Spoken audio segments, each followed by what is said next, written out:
السلام عليكم ورحمة الله وبركاته حبايبي، يا رب تكونوا بخير وكويسين في أتم الصحة والعافية. اليوم حبيت نشارك معاكم بفيديو. اليوم كنت صايمة، ربي يقبل مني يا رب العالمين. حبيت نشارك معاكم وجبة الفطور. درت دجاج بانيه ومكرونة بالصوص بتاع الفلفل الرومي الألوان. أول حاجة غسلت طبعا الدجاج بانيه وقطعته شرائح طويلة، وضفت عليه بصلة مبشورة وأربع فصوص توم والبهارات المتوفرة عندكم. أنا حطيت ملح وفلفل أسمر أو الفلفل الأكحل وشوية كزبر مطحون وشوية كمون، وضفت عليهم معلقة كبيرة من الخل. لو حابين مثلا أي توابل إضافية ما فيش أي مشكلة، اختياري يعني. ممكن في ناس تحب تضيف البصل البودرة أو الثوم البودرة، بس أنا نفضل البهارات كل ما كانت بسيطة أحلى. وضفت شوية من الزنجبيل المطحون. وضفت عليهم معلقة كبيرة من الزيت الزيتون. بجد زيت الزيتون في أي أكل أي خلطة يعطي طعم صراحة مميز. بعدين خليتها 10 دقايق، مش واجد يعني، كل ما كانت مثلا 10 دقايق 15 دقيقة في التتبيلة أفضل يعني. بعدين عندنا حنجهزوا الخلطة اللي حنديروا فيها الدجاج.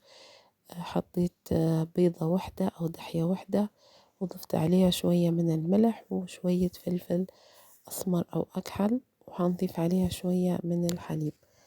في ناس تحب تدير بالبقسماط المطحون، بس لا، أنا مفضل الدقيق. طبعا الشرائح نحطها في البيض الأول وبعدين في الدقيق. بجد الوصفة هذه مميزة، ونحس الدجاج بني أسرع حاجة بصراحة في الوجبات، ما ياخدش وقت يعني، ما ياخدش وقت واجد أو مجهود.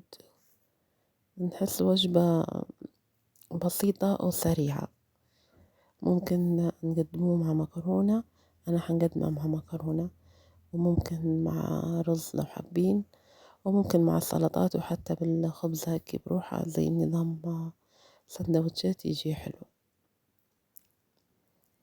طبعا هيك انتهيت من الدجاج البانيه كله، حطيته في الفريز لمدة 10 دقايق. عبال ما مسك شوية في الفريز حنديره مع بعضنا الطبيخة أو الصوص بتاع المكرونة السباكيتي. أول حاجة خديت طنجرة أو حلة وضفت فيها شوية من الزيت. لو حابين مثلا تحطوا زبدة أو سمن ما فيش مشكلة. بعدين عندنا هنا في الطبق جهزت مطمتين كبار مبشورات وبصلة مبشورة وشوية توم ومعلقة كبيرة من معجون الصلصة أو معجون الطماطم. والبهارات اختياري، أنا حطيت ملح وفلفل أسمر وكمون وكزبرة مطحونة وشوية زنجبيل وشوية من الكركم. التوابل اختياري، حدي كيف ما تحبوا. حنخليها تتسبك على النار شوية كيف ما انتم شايفين. بعدين ضفت عليها فلفل رومي متقطع مكعبات صغيرة ألوان، وشوية من الكزبر الأخضر والبقدونس والشبت.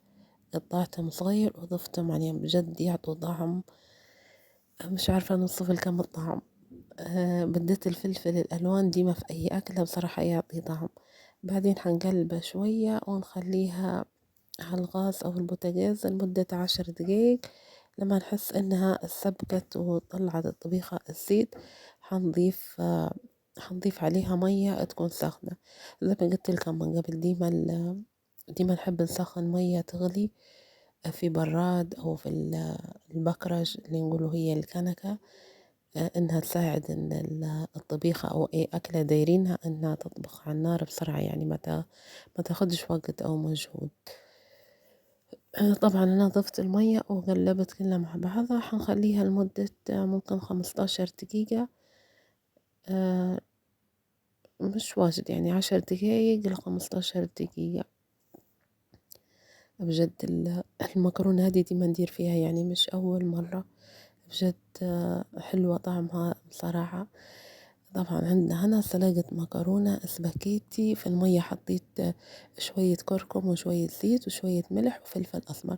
حبيت نديرها زي ما هي طويلة، ما كسرتهاش المكرونة. هذه الطبيخة عندنا طابت، ضفتها على المكرونة السباكيتي وحنقلبها كلها مع بعضها. هذا طبعا كان فطورنا اليوم على حسب الفيديو ما تشوفوه. بجد الخلطة متاع الصوص المكرونة طعمها رهيب، إن شاء الله تجربوها وحتعجبكم. بجد طعمها روعة، مش قادرة نوصف الطعم، بديت الفلفل الألوان يعطي طعم صراحة. هيك انتهيت من تحضير المكرونة بتاعتنا. توا نجوه لوقت القلي الدجاج البني. طبعا أنا خليتها في الفريز قريب ممكن 15 دقيقة لما الخلطة مسكت. بعدين كنت مسخنة الزيت ومخليته ساخن. أول ما ياخد الدجاج اللون الذهبي من تحت نقلبه بشوكة أو معلقة أو أي حاجة على الجهة الأخرى، مش تخلوه يقعد يتحمر واجد، لا لا، كل ما كان لونه ذهبي بسيط كل ما كان أحلى. وهيك يا حبايبي نكون انتهينا من تحضير الدجاج البانيه والمكرونة. وهذه سلطة الطحينة، بجد سلطة الطحينة ندير فيها طعمها روعة. حنسيب لكم صندوق الوصف الفيديو بتاع الطحينة. وطبعا درت سلطة خضراء ودرت التمر في التمارة وبيبسي. وهذا كان فيديو اليوم، إن شاء الله يعجبكم. مع السلامة.